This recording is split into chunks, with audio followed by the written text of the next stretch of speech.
All right, we got this 5-burner Empava. Probably ordered off of Amazon or Lowe's or something like that real quick and delivered.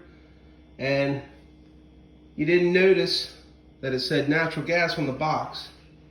And you have liquid propane. Well, luckily they come with these conversion kits. And you have to find the bag. And it says it right on top of this chart right here, the BTU chart, which kit you have. And then the easiest thing to do first is switch out these orifices. It's going to come with these bigger ones from the factory for natural gas. You can see the hole's a little bigger. The smaller ports that came with the propane conversion kit are the ones you put in with a 7mm socket. It's real easy. There's nothing to it. Counterclockwise loosen, tighten the new ones in there with the smaller orifice port. And then another thing is, when you're taking your gas line to your regulator that came with it, it'll come with this adapter, this nipple. It's pipe thread to flange thread. I had so much trouble trying to figure out which port and which nipple goes with what regulator system. It was a little confusing in the paperwork there for me, at least.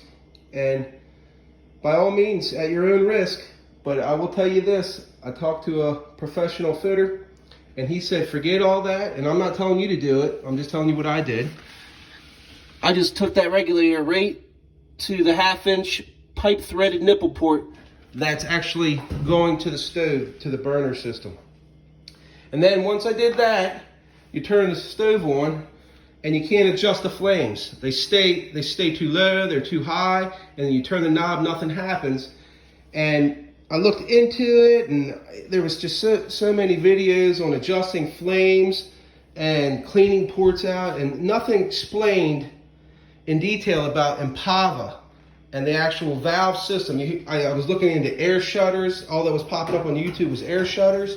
Well, on this particular 5-burner stove, which I think is pretty common nowadays, I opened this up in frustration. You just take the screws out of each of these burner holes right here. It's real easy. It's these little screws.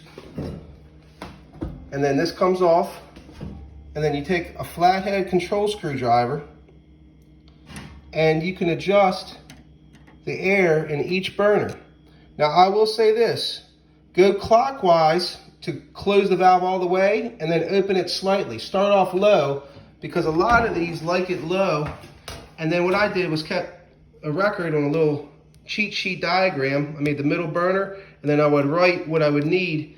And I had to do it at least 3 or 4 times. And I would just tighten a few screws up so that this plate is tight against the housing of the burner, and then turn on each burner individually. Record if you need to go clockwise to close the valve more if you got too much flame, and vice versa. So that's it.